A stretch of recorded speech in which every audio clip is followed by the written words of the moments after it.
Let's start with a review of real estate contracts. Essential elements of a valid contract. Which of the following is always required for a real estate contract to be considered valid? Is it A, a witness signature, B, mutual consent of the parties, C, a notary seal, or D, a property appraisal? The correct answer is B, mutual consent of the parties.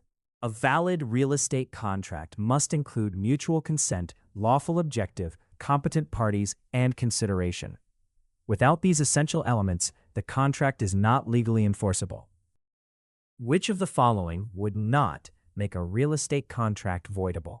Is it A, fraud by one party, B, duress during signing, C, mutual agreement between competent parties,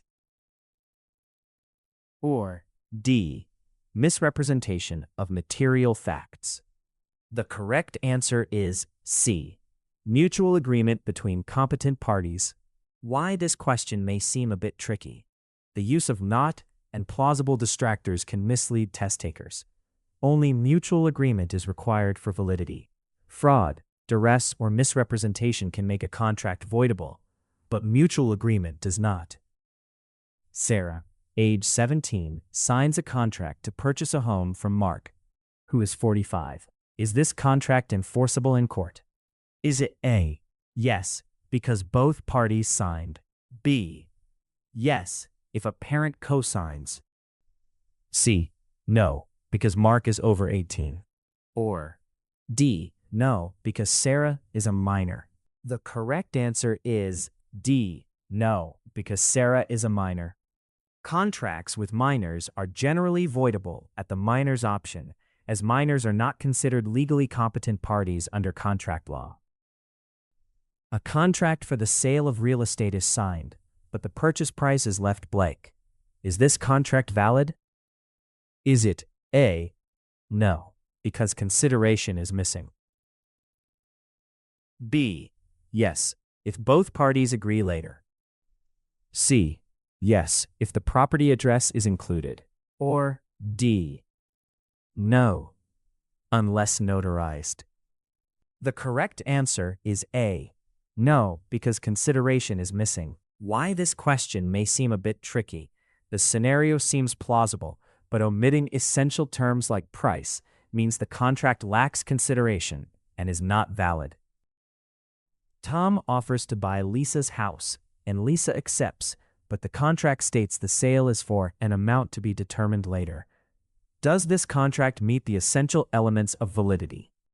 Is it A, yes, because both parties agreed, B, no, because the price is not specified, C, yes, if the closing date is set, or D, no, unless a broker is involved?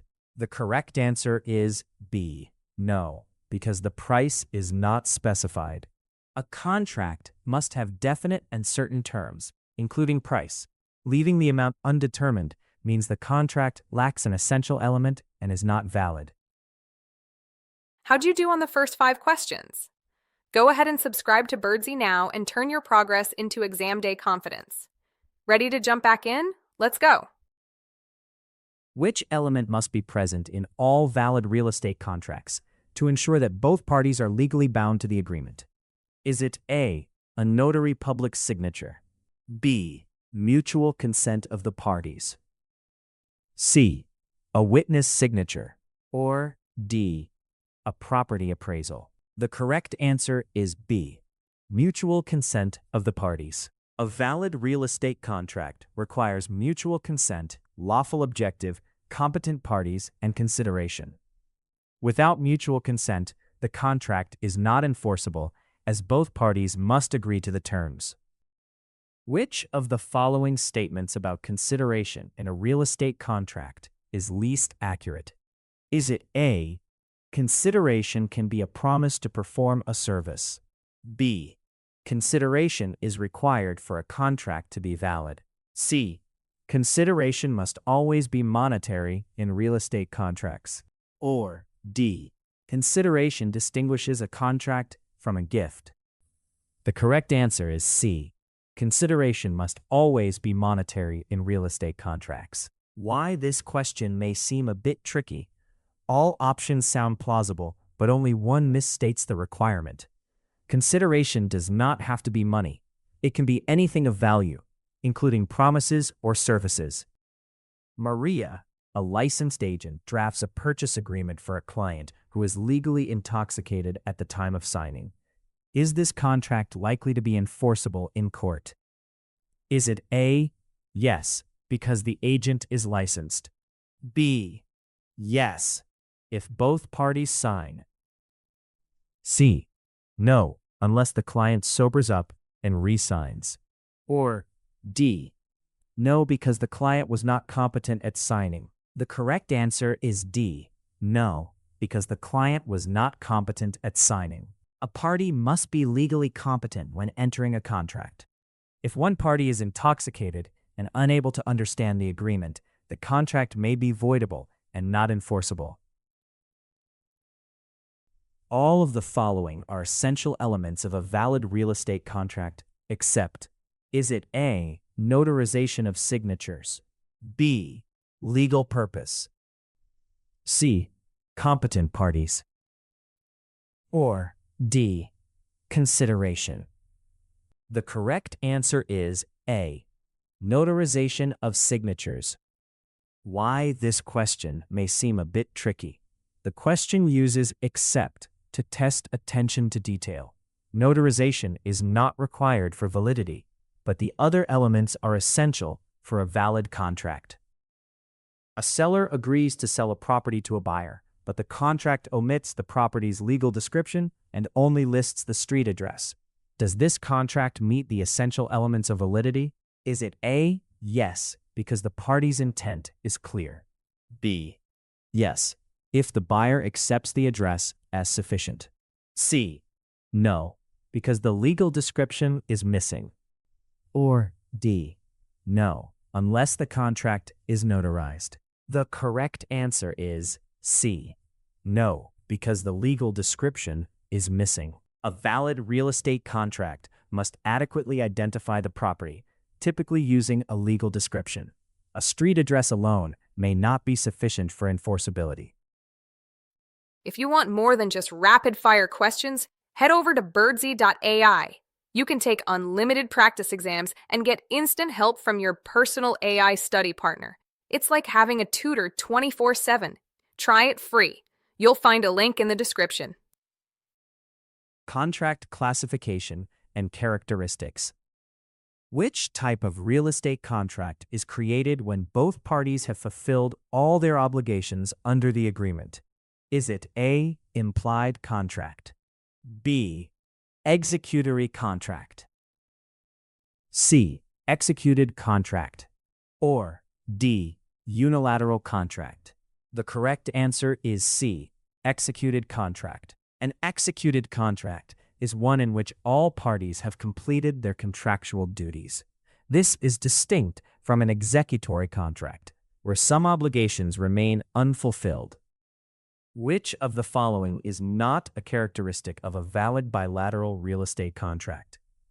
Is it A, both parties make promises to perform, B, only one party is obligated to act, C, it is legally enforceable if all elements are present, or D, it requires mutual assent? The correct answer is B, only one party is obligated to act. Why this question may seem a bit tricky. The use of not and the inclusion of plausible characteristics can mislead test takers. A bilateral contract requires mutual promises, not just one party's performance. Maria signs a listing agreement with a broker, and the broker promises to market her property. So what type of contract have they entered into based on their mutual promises? Is it A, bilateral contract, B, unilateral contract, C, void contract, or D, implied contract? The correct answer is A, bilateral contract. This scenario describes a bilateral contract, as both Maria and the broker have made promises to each other, creating mutual obligations. A contract for the sale of real estate that is missing the signatures of both parties, but where both parties have acted as if the contract exists, is best described as which type? Is it A, executed contract, B, unilateral contract, C, voidable contract, or D, implied contract? The correct answer is D, implied contract. Why this question may seem a bit tricky.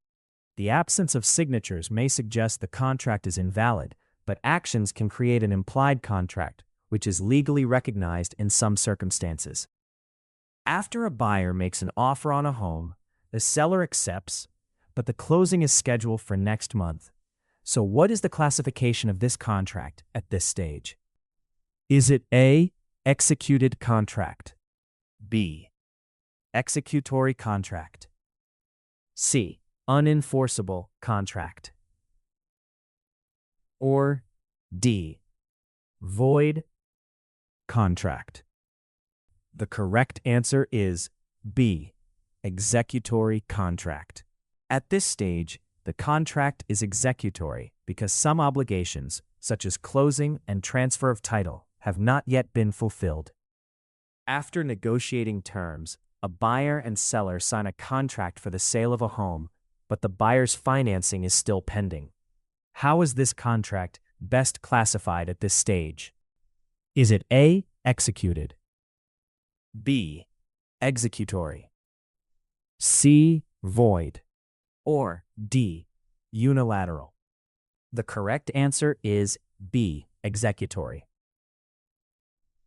At this point, the contract is executory because not all terms, such as financing and closing, have been fulfilled.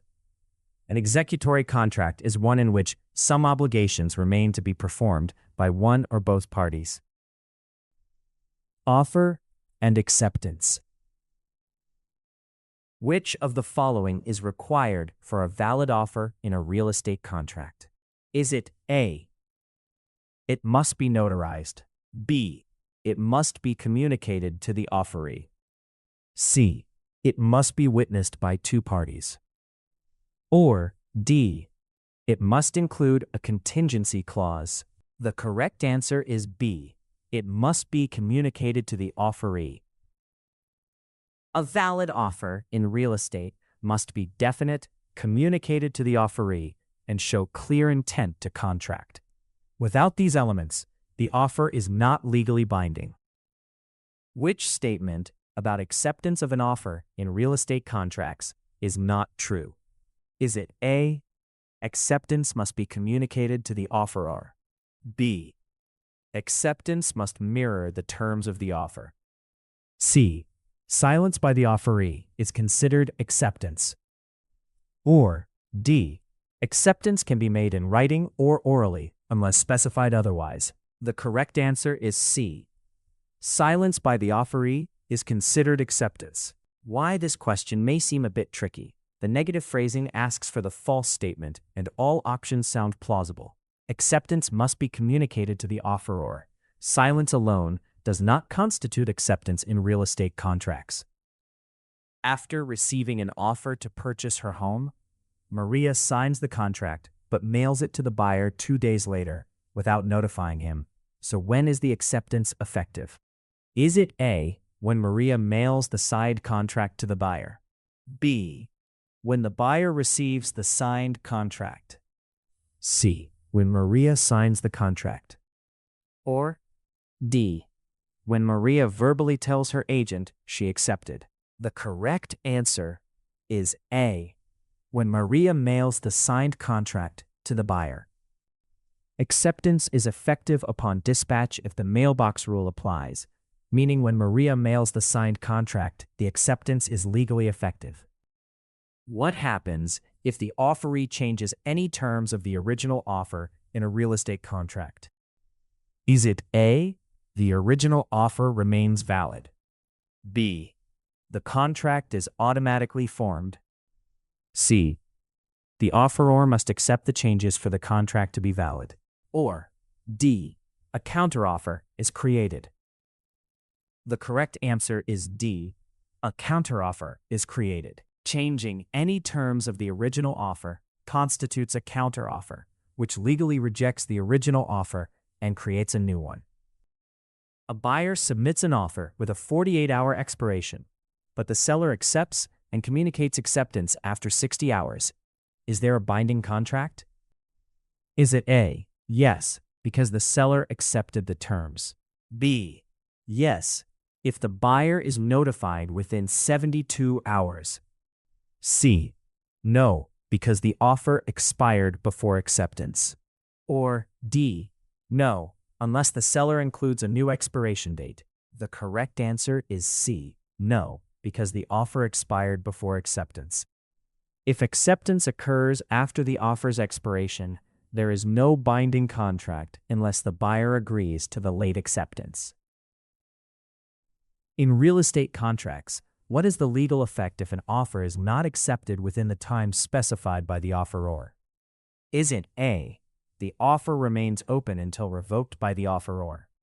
B. The offer automatically terminates and cannot be accepted?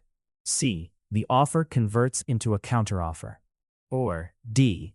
The offer is binding on the offeree? The correct answer is B. The offer automatically terminates and cannot be accepted. If an offer is not accepted within the time frame specified by the offeror, the offer automatically expires and cannot be accepted later. This ensures that both parties are clear about the period during which the offer is valid. Which of the following statements about acceptance in real estate contracts is least accurate?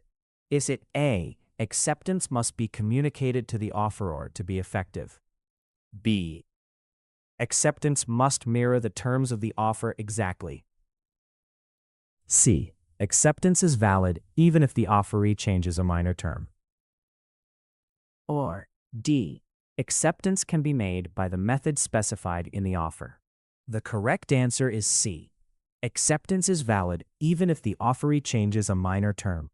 Why this question may seem a bit tricky. The use of least accurate requires careful reading, and all options may seem plausible. Only one statement is clearly incorrect regarding how acceptance operates in real estate contracts.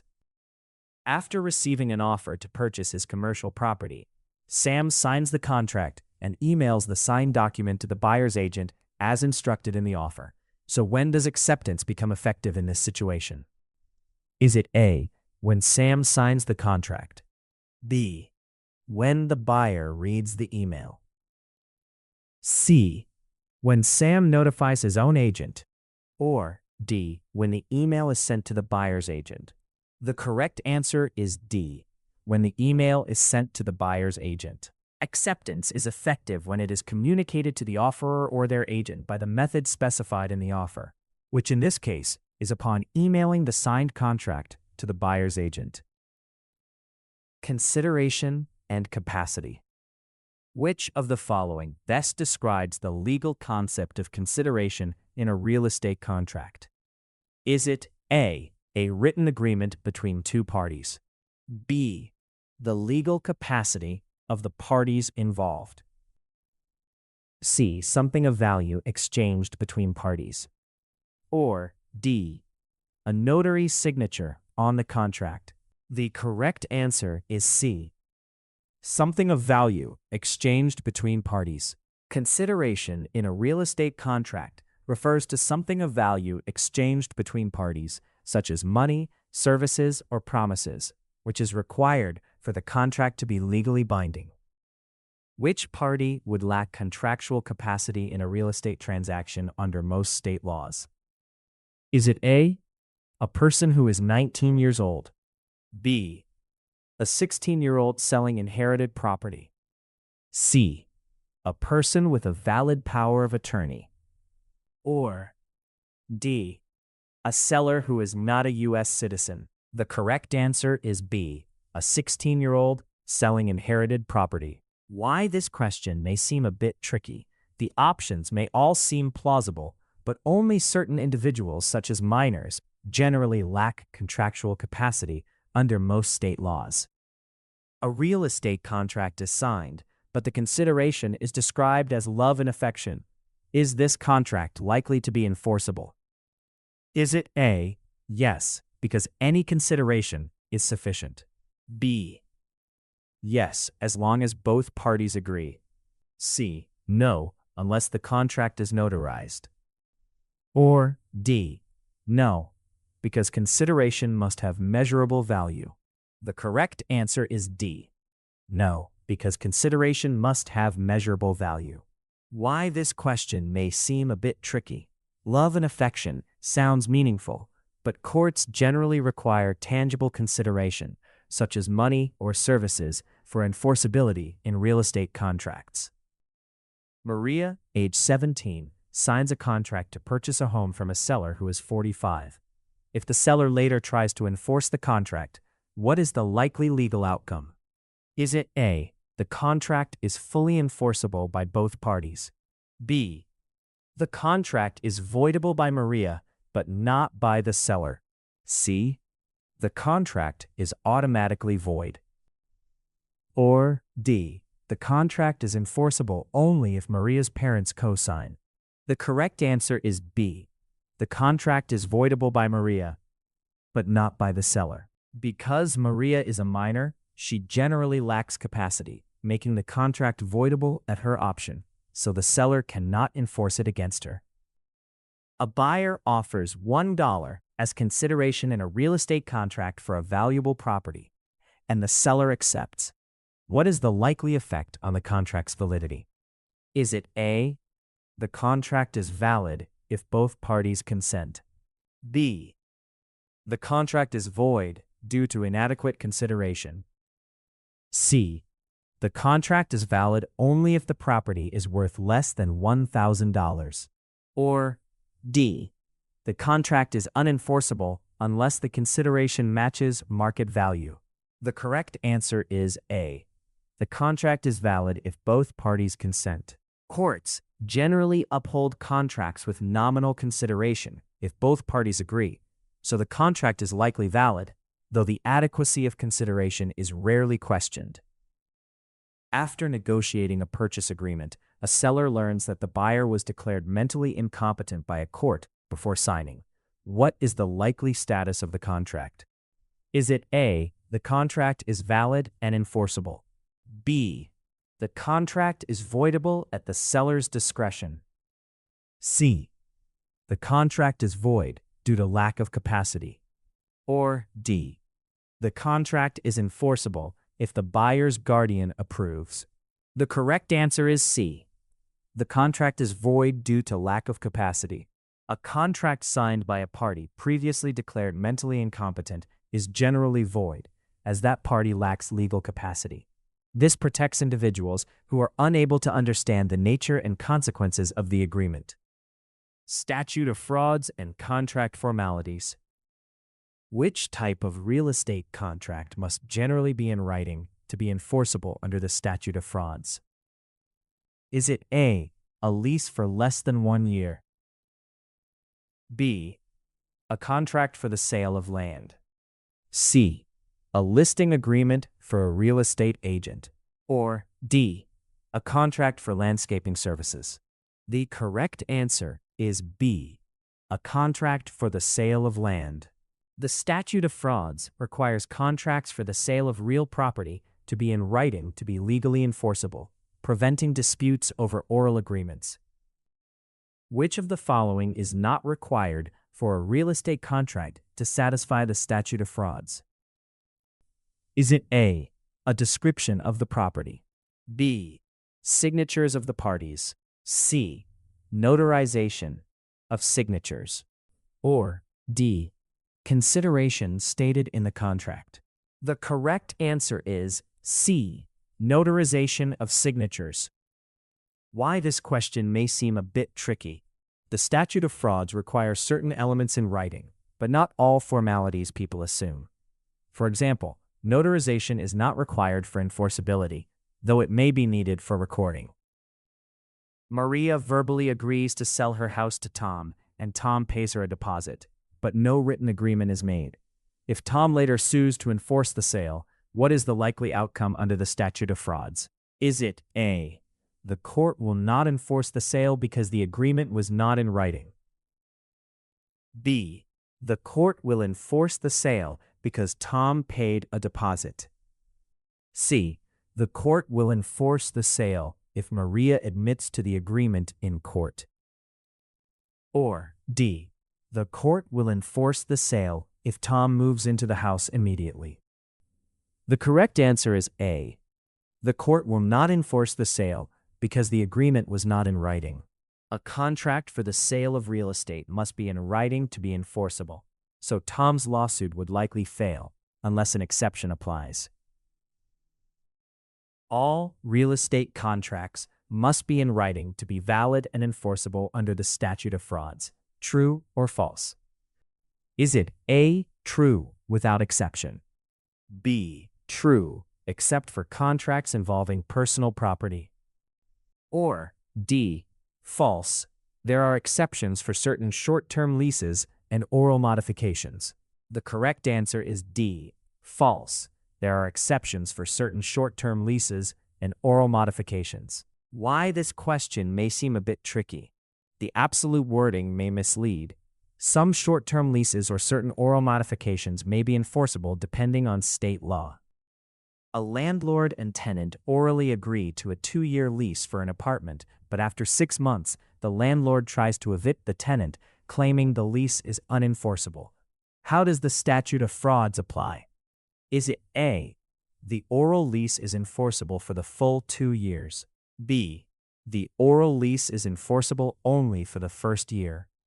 C, the oral lease is unenforceable, and the landlord may evict the tenant? Or D, the oral lease is enforceable if the tenant has already paid rent? The correct answer is C, the oral lease is unenforceable, and the landlord may evict the tenant. Leases longer than 1 year must be in writing to be enforceable, so the oral 2-year lease is unenforceable under the Statute of Frauds. Termination, breach, and remedies. Which of the following is generally considered a legal remedy for breach of a real estate contract? Is it A, monetary damages? B, oral apology? C, verbal warning? Or D, temporary suspension? The correct answer is A, monetary damages. Monetary damages are the most common legal remedy for breach of contract, compensating the non-breaching party for losses. Other remedies may include specific performance or rescission, but monetary damages are the default legal remedy. Which statement about terminating a real estate contract is not accurate? Is it A, a contract can be terminated by mutual agreement? B, a contract can be terminated by full performance? C, a contract can be terminated if one party unilaterally decides to withdraw for convenience? Or D, a contract can be terminated due to breach by one party? The correct answer is C. A contract can be terminated if one party unilaterally decides to withdraw for convenience. Why this question may seem a bit tricky. The use of not requires careful reading, and all options may sound plausible. However, a contract can generally be terminated by mutual agreement, performance, or breach, but not simply by one party changing their mind. If a buyer defaults on a real estate purchase contract, which remedy is least likely to be awarded to the seller? Is it A, retention of earnest money deposit? B, specific performance requiring the buyer to purchase the property? C, monetary damages for losses incurred? Or D, termination of the contract? The correct answer is B, specific performance requiring the buyer to purchase the property. Why this question may seem a bit tricky. The question asks for the least likely remedy, which can be overlooked. Sellers typically seek damages or retain earnest money, but forcing the buyer to purchase specific performance is rare. After signing a purchase agreement, Maria discovers the seller failed to disclose a major roof leak and wants to terminate the contract. What is the most likely legal basis for her termination? Is it A, change in personal circumstances, B, desire to negotiate a lower price, C, material misrepresentation by the seller, or D, delay in loan approval? The correct answer is C, material misrepresentation by the seller. Maria can terminate the contract based on the seller's material misrepresentation or failure to disclose a latent defect, which is a recognized legal ground for termination. A seller refuses to close on the agreed date despite the buyer fulfilling all obligations. What remedy can the buyer most likely seek in court? Is it A, punitive damages, B, termination with no compensation, C, verbal mediation, or D, specific performance? The correct answer is D, specific performance. The buyer can seek specific performance, a remedy where the court orders the seller to complete the sale as agreed, since real estate is considered unique. Have you noticed the code in the bottom corner? The next time you're stumped, take that code to birdsy.ai. You'll get immediate help, complimentary study sessions, and access to hundreds of additional questions. It's the best tool to help you pass with confidence. Agency relationships and responsibilities. Creation and types of agency relationships. Which term describes an agency relationship that is created when a principal and agent explicitly agree to work together, either in writing or verbally? Is it A, implied agency, B, express agency, C, ostensible agency, or D, agency by ratification? The correct answer is B, express agency. An express agency is formed when both parties clearly agree, either orally or in writing, to establish an agency relationship. This is the most straightforward and formal way to create agency. Which of the following is not a valid method for creating an agency relationship in real estate? Is it A, agency by estoppel, B, agency by express agreement, agency by necessity, or D, agency by ratification? The correct answer is C, agency by necessity. Why this question may seem a bit tricky. The phrasing asks for the exception, and all options except one are legitimate ways to create agency. Agency by estoppel, express agreement, and ratification are valid, but agency by necessity is not recognized in real estate. After showing several homes to a buyer, a real estate agent negotiates an offer on the buyer's behalf without a written agreement, and the buyer later approved the deal. What type of agency relationship has most likely been created? Is it A, implied agency, B, express agency, C, ostensible agency, or D, agency by ratification? The correct answer is D, agency by ratification. This scenario describes agency by ratification, where the agent acts without authority, but the principal later approves the actions, thus creating a valid agency relationship after the fact. A principal's silence or inaction in response to an agent's unauthorized actions can sometimes result in an actual or implied agency relationship. Is it A, agency by ratification, B, express agency, C, implied agency, or D, agency by estoppel? The correct answer is A, agency by ratification. Why this question may seem a bit tricky, the question tests knowledge of passive approval. Silence or inaction can lead to agency by ratification if the principal benefits from or accepts the agent's actions. Sarah, a homeowner, allows Tom, a real estate agent to show her property to buyers and negotiate offers without a formal agreement, and both act as if Tom is her agent. What type of agency relationship has likely been formed? Is it A, express agency, B, agency by estoppel, C, implied agency, or D, agency by ratification? The correct answer is C, implied agency. This is an example of implied agency, where the actions and conduct of both parties create the agency relationship, even without a formal agreement. What is the term for an agency relationship that arises when a principal's actions lead a third party to believe that another person is authorized to act on their behalf? B, express agency, C, agency by estoppel, or D, universal agency? The correct answer is C, agency by estoppel.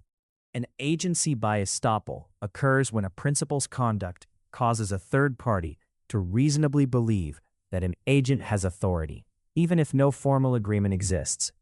This protects third parties who rely on the principal's representations.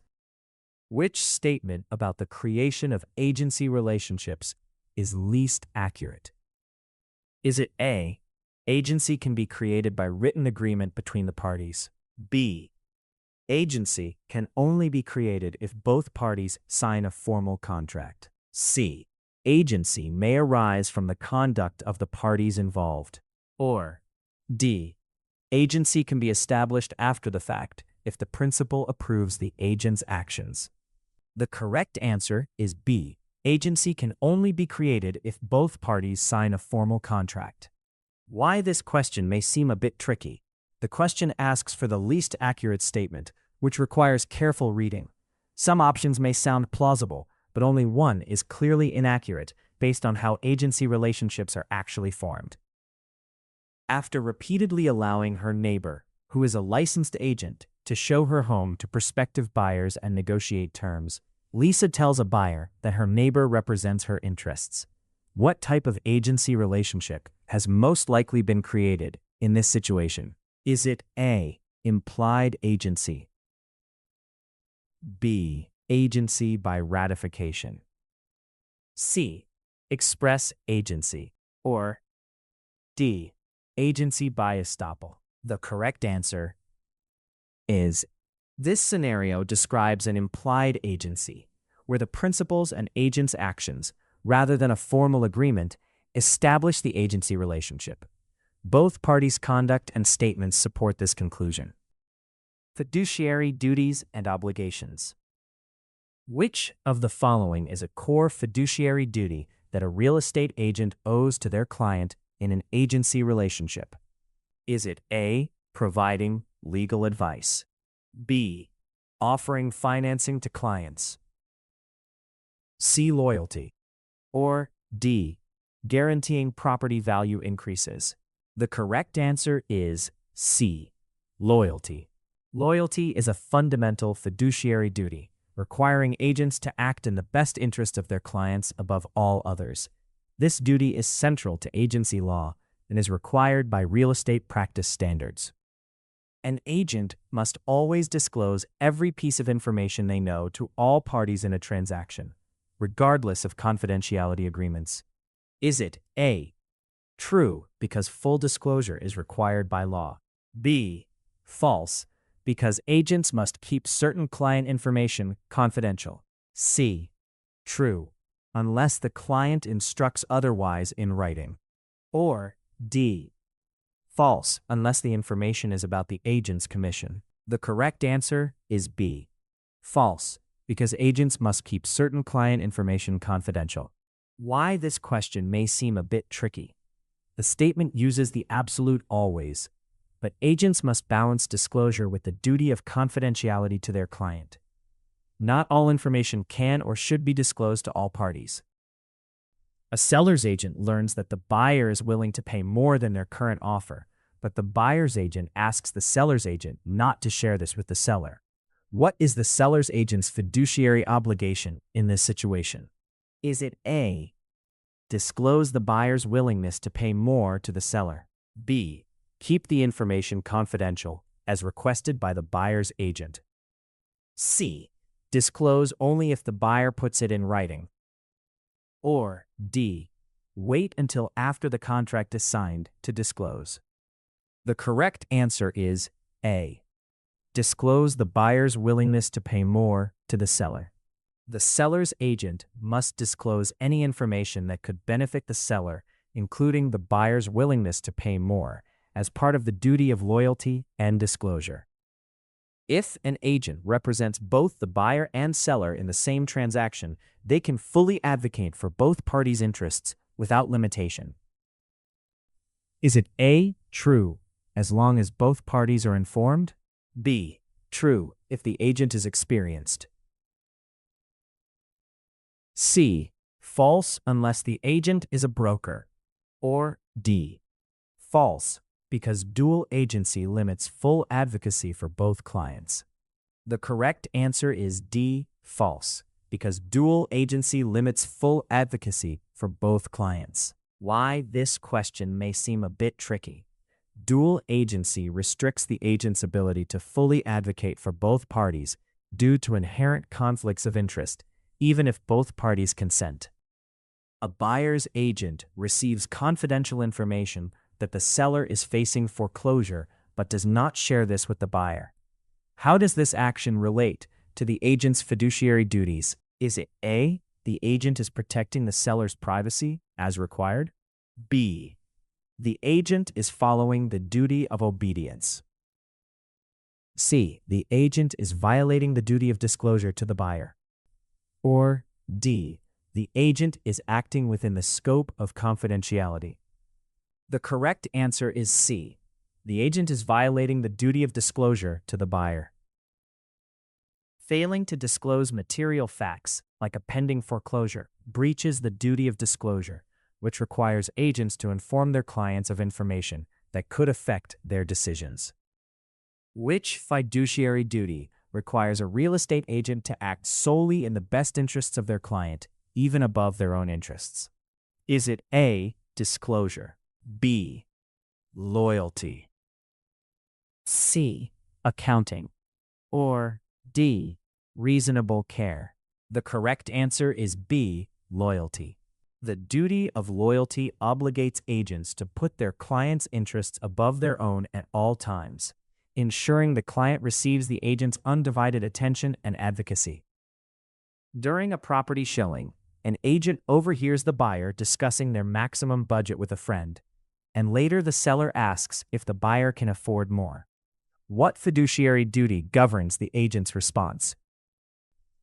Is it A, obedience? B, disclosure? C, confidentiality? Or D, accounting?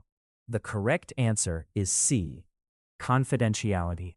The duty of confidentiality requires the agent not to disclose the buyer's financial limits to the seller, protecting the client's private information unless authorized. Disclosure requirements and confidentiality. Which of the following best describes the duty of confidentiality owed by a real estate agent to their client? Is it A, it ends when the listing agreement expires? B, it continues even after the agency relationship terminates? C, it only applies to financial information? Or D, it is optional if the client agrees? The correct answer is B, it continues even after the agency relationship terminates. A real estate agent must not disclose confidential information about their client without consent, even after the agency relationship ends, unless required by law. Which statement about agency disclosure requirements is not accurate? Is it A, disclosure must be made at the first substantive contact? B, disclosure requirements vary by state law? C, disclosure is only required at closing? Or D, written disclosures are often mandated? The correct answer is C, disclosure is only required at closing. Why this question may seem a bit tricky. The use of not can mislead test takers into selecting a true statement. Disclosure of agency relationships is required at the first substantial contact, not only at closing. An agent representing a seller learns confidential information from a potential buyer during an open house. What should the agent do with this information? Is it A, share it immediately with the seller? B, keep it confidential forever? C, report it to the brokerage only? Or D, disclose it to the seller unless a confidentiality agreement exists? The correct answer is D, disclose it to the seller unless a confidentiality agreement exists. Why this question may seem a bit tricky. The scenario introduces a non-client, and test takers may confuse duties owed to clients versus customers. Confidentiality is not owed to unrepresented buyers unless agreed otherwise. Maria, a buyer's agent, learns her client is willing to pay more than the offer submitted. If the seller's agent asks about her client's top price, what is Maria's legal obligation? Is it A, refuse to disclose the buyer's maximum price? B, disclose the information if asked directly? C, only disclose if the seller's agent promises not to tell anyone? Or D, disclose if the client is not present? The correct answer is A, refuse to disclose the buyer's maximum price. Maria must keep her client's confidential information private and not disclose the buyer's maximum price without explicit consent. During a listing appointment, Tom, a real estate agent, learns that the seller is facing foreclosure but asks Tom not to share this with buyers. What is Tom's responsibility regarding this information? Is it A, disclose the foreclosure risk to all buyers? B, mention the foreclosure only if asked by another agent? C, keep the information confidential unless disclosure is legally required? Or D, post the information in the NMLS listing? The correct answer is C, keep the information confidential unless disclosure is legally required. Tom must keep the seller's financial situation confidential unless disclosure is required by law or the seller gives permission. During a property showing, Agent Lisa overhears her client discussing a pending divorce with a friend in the next room. What is Lisa's obligation regarding this information when negotiating with potential buyers? Is it A, disclose the information to buyers if asked directly? B, mention the divorce only if it affects the property title? C, keep the information confidential unless authorized by the client? Or D, inform the broker but not the buyers? The correct answer is C, keep the information confidential unless authorized by the client. Lisa must keep her client's personal information confidential unless authorized to disclose it. Confidentiality is a core fiduciary duty and extends to sensitive details that could impact negotiations or the client's interests. Dual agency and designated agency. Which of the following best describes designated agency in a real estate transaction? Is it A, both parties are represented by the same agent? B, different agents from the same brokerage represent each party? C, only the seller is represented in the transaction? Or D, the brokerage represents only the buyer? The correct answer is B, different agents from the same brokerage represent each party.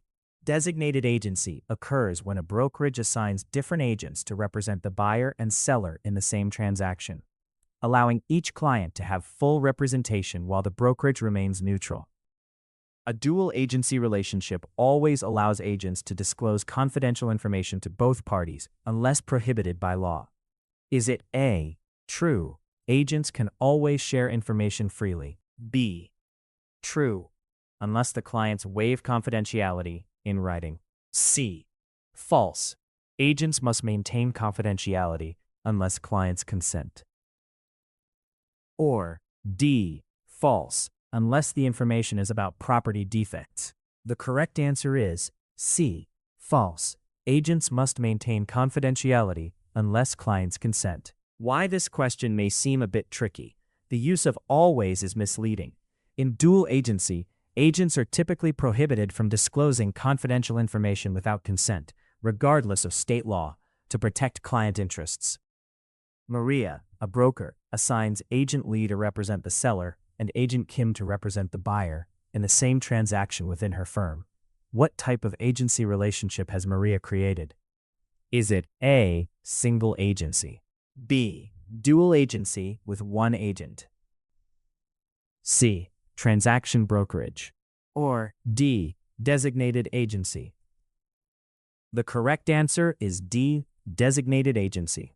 This scenario describes designated agency, where different agents within the same brokerage represent each party, allowing for full client advocacy while the broker remains neutral. Which statement about dual agency is least accurate? Is it A, dual agency is always legal if both parties verbally agree? B, dual agency limits the agent's ability to advocate fully for either party? C, some states prohibit dual agency altogether? Or D, disclosure of dual agency is required in most jurisdictions? The correct answer is A, dual agency is always legal if both parties verbally agree. Why this question may seem a bit tricky. The question asks for the least accurate statement, which can be overlooked.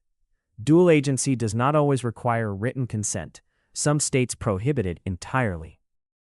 During a transaction, Agent Sam represents both the buyer and seller with written consent from both. If the buyer asks Sam for the seller's lowest acceptable price, what should Sam do? Is it A, disclose the seller's lowest price to the buyer? B, refuse to disclose confidential information without the seller's consent? C, tell the buyer to ask the seller directly? Or D, disclose only if the buyer agrees to a higher offer? The correct answer is B, refuse to disclose confidential information without the seller's consent. As a dual agent, Sam must not disclose confidential information, such as the seller's lowest price, unless authorized by the seller in writing. Termination of agency.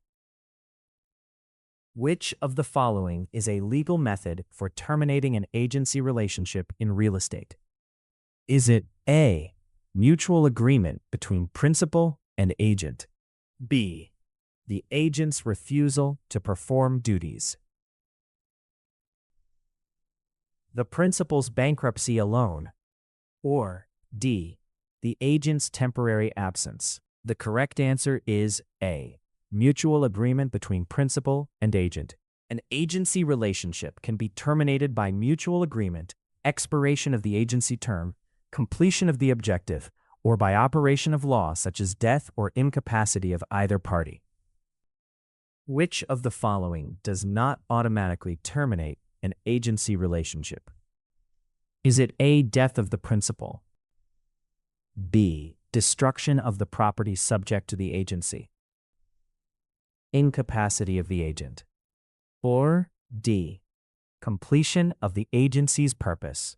The correct answer is D, completion of the agency's purpose. Why this question may seem a bit tricky.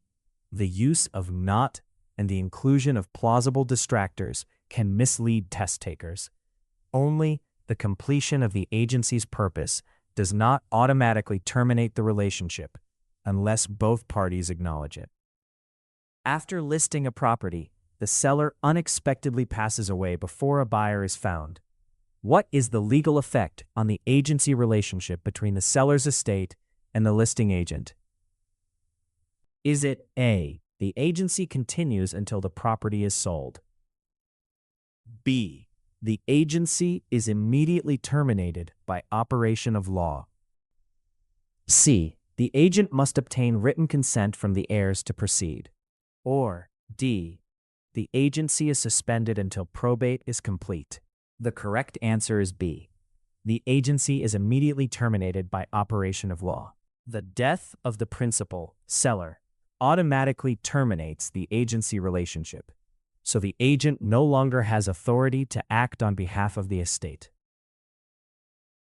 A buyer's agent discovers that the property their client is interested in has been destroyed by fire before closing. What happens to the agency relationship? Is it A. The agency continues until the client finds another property? B. The agent must formally resign to end the agency? C. The agency is terminated automatically due to destruction of the property? Or D. The agency remains in effect until the listing expires? The correct answer is C. The agency is terminated automatically due to destruction of the property. Destruction of the subject property automatically terminates the agency relationship as the purpose of the agency can no longer be fulfilled. Real estate practice and brokerage operations. Listing agreements and buyer representation. Which type of listing agreement allows a seller to employ multiple brokers but only pay commission to the broker who brings a ready, willing, and able buyer?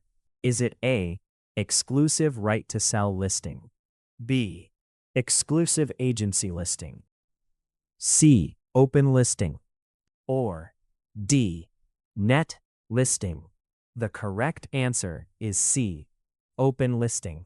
An open listing allows the seller to work with multiple brokers and only pay commission to the one who successfully procures a buyer. This is different from exclusive right to sell or exclusive agency listings. A buyer's broker agreement always guarantees the broker a commission, even if the buyer purchases a property without the broker's assistance. Is it A. True? B. False? C.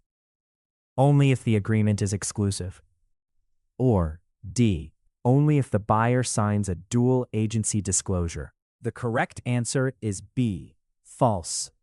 Why this question may seem a bit tricky. The word always is misleading.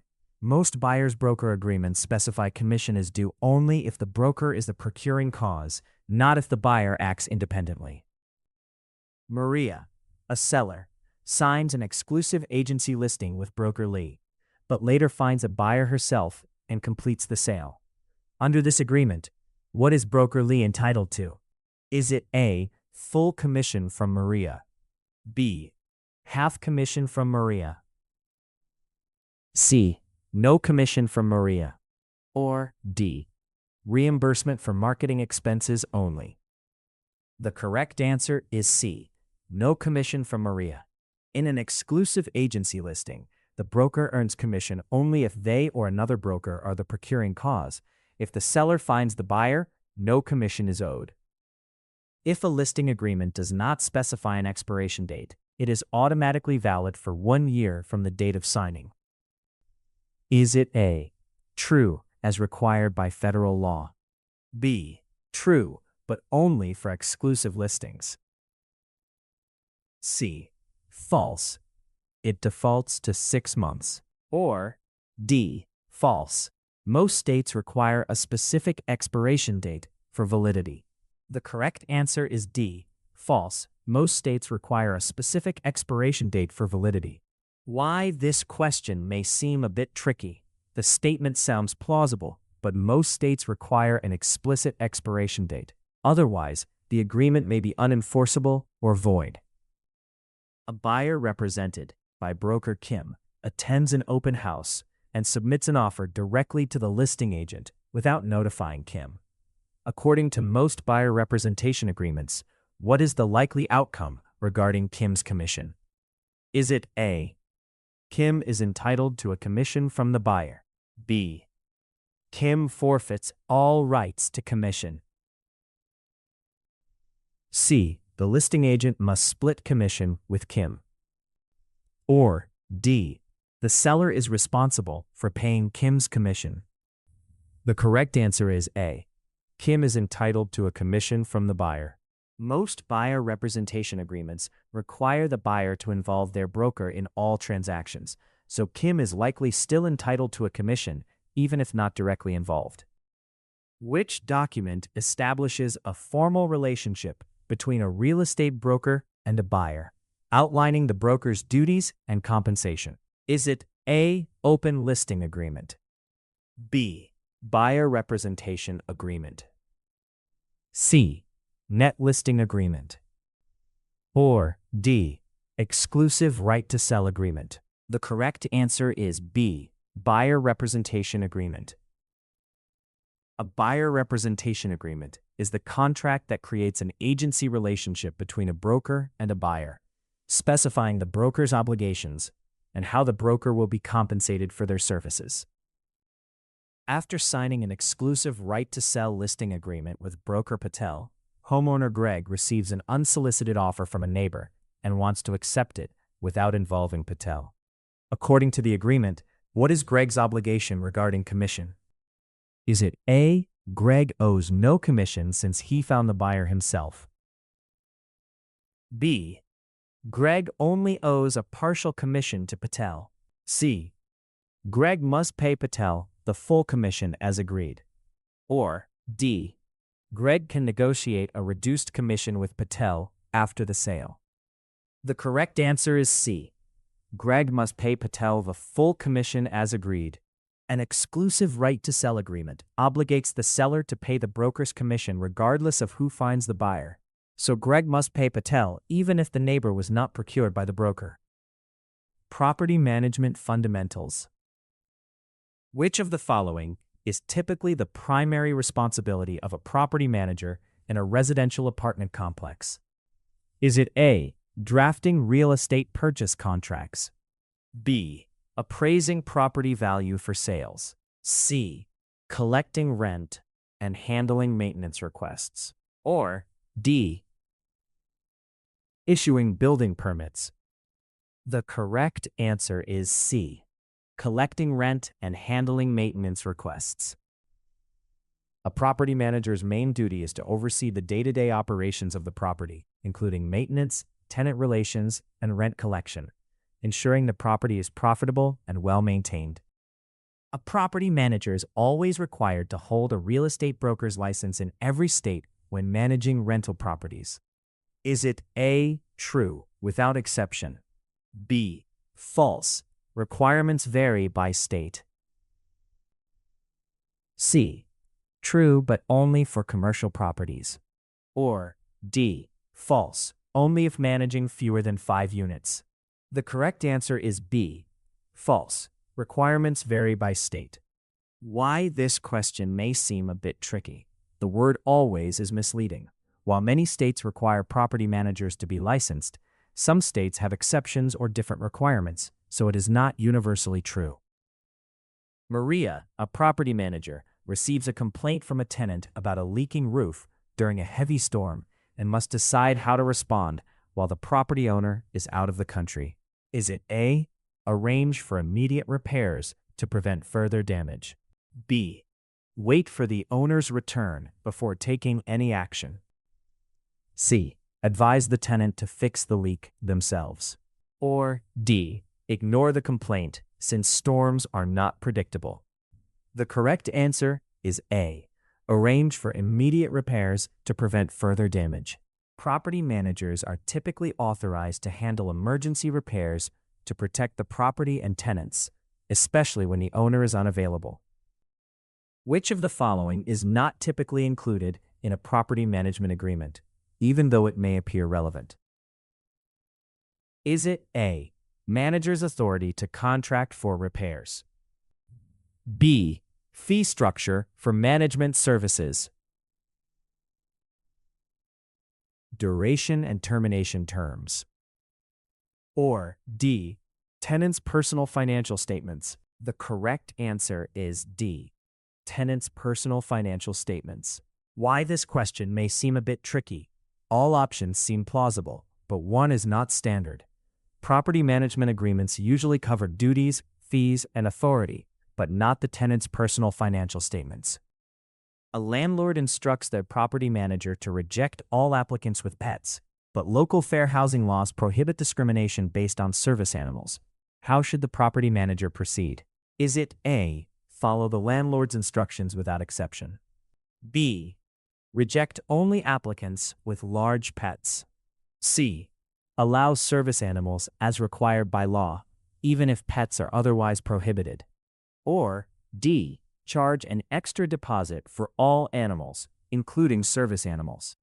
The correct answer is C. Allow service animals as required by law, even if pets are otherwise prohibited. Property managers must comply with fair housing laws, which require reasonable accommodation for service animals, regardless of a no-pet policy. Fair housing and ethical practice. Which federal law prohibits discrimination in housing based on race, color, religion, sex, national origin, familial status, or disability? Is it A. Americans with Disabilities Act, B. Civil Rights Act of 1866, C. Fair Housing Act, or D. Equal Credit Opportunity Act? The correct answer is C. Fair Housing Act. The Fair Housing Act is the primary federal law that prohibits discrimination in housing based on the listed protected classes. It is enforced by the Department of Housing and Urban Development, HUD. A real estate agent tells a client that only families with children live in a certain neighborhood, implying others may not fit in. Which statement about this action is accurate? Is it A. It is acceptable if the agent is simply sharing demographic information? B. It is a violation of fair housing laws due to potential steering? C. It is only a violation if the client complains? Or D. It is allowed if the agent does not mention race? The correct answer is B. It is a violation of fair housing laws due to potential steering. Why this question may seem a bit tricky. The agent's statement may appear harmless or even helpful, but it can be considered steering, which is a violation of fair housing laws by influencing a buyer's choice based on protected characteristics. A landlord refuses to rent an apartment to a visually impaired applicant who has a guide dog, citing a strict no pets policy. Is this action permissible under fair housing laws? Is it A. Yes, because the policy applies to all tenants equally? B. Yes, if the building is owner-occupied and has 4 or fewer units? No, unless the applicant provides proof of disability? Or D. No, because service animals must be accommodated regardless of pet policies? The correct answer is D. No, because service animals must be accommodated regardless of pet policies. Service animals are not considered pets under fair housing laws, and landlords must make reasonable accommodations for tenants with disabilities, including allowing guide dogs. Which of the following is not considered a protected class under the Federal Fair Housing Act? Is it A. Age, B. Disability, C. Familial status, or D. National origin? The correct answer is A. Age. Why this question may seem a bit tricky. The question uses a negative phrasing and includes plausible distractors. Only the listed classes in the Fair Housing Act are protected, and age is not one of them.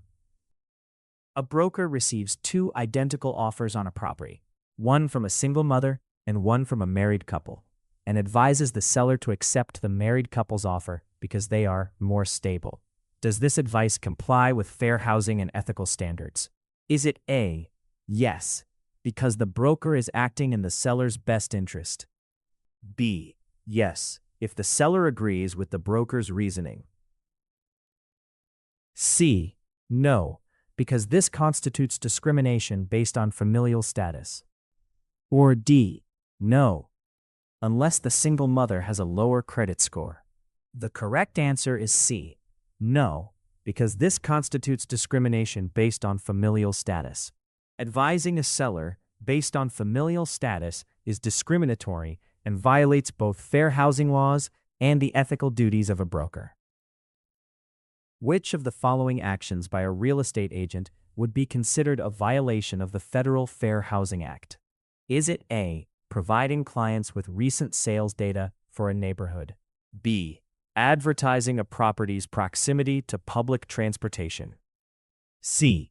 refusing to show a property to a client because of their national origin. Or D, suggesting clients obtain mortgage pre-approval before viewing homes.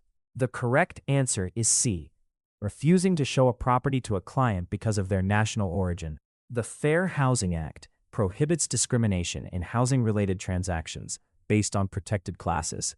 Agents must not refuse to show properties or otherwise treat clients differently due to race, color, religion, sex, national origin, familial status, or disability. A property manager receives a rental application from a same-sex couple and later tells them the unit is no longer available, but then rents it to a different sex couple the next day. Under fair housing laws, how is this action classified? Is it A, permissible if the manager had another reason for denial? B, discriminatory and likely a violation of fair housing protections? C, acceptable if the manager did not advertise the unit as available? Or D, only a violation if the couple files a formal complaint? The correct answer is B, discriminatory and likely a violation of fair housing protections. Denying housing based on sexual orientation may violate fair housing laws, especially as HUD interprets sex to include sexual orientation and gender identity under the Fair Housing Act. Risk management and professional standards. Which of the following is a primary purpose of maintaining an errors and omissions insurance policy for a real estate brokerage? Is it A, to guarantee commission payments to agents? B, to provide coverage against claims of professional negligence? C, to ensure compliance with fair housing laws? Or D, to cover property damage during showings? The correct answer is B, to provide coverage against claims of professional negligence. Errors and omissions insurance protects real estate professionals from financial losses due to claims of negligence or mistakes in professional services, helping manage risk and maintain professional standards. Which action is least likely to expose a brokerage to risk of legal liability? Is it A, failing to disclose a material defect to a buyer? B, allowing unlicensed assistants to negotiate contracts? C, implementing a written office policy for compliance? Or D, misrepresenting property boundaries to clients? The correct answer is C, implementing a written office policy for compliance. Why this question may seem a bit tricky. The use of least likely and plausible options may cause confusion.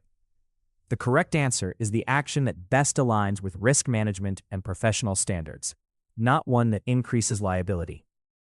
A broker tells a client, "You will never have any issues with this property."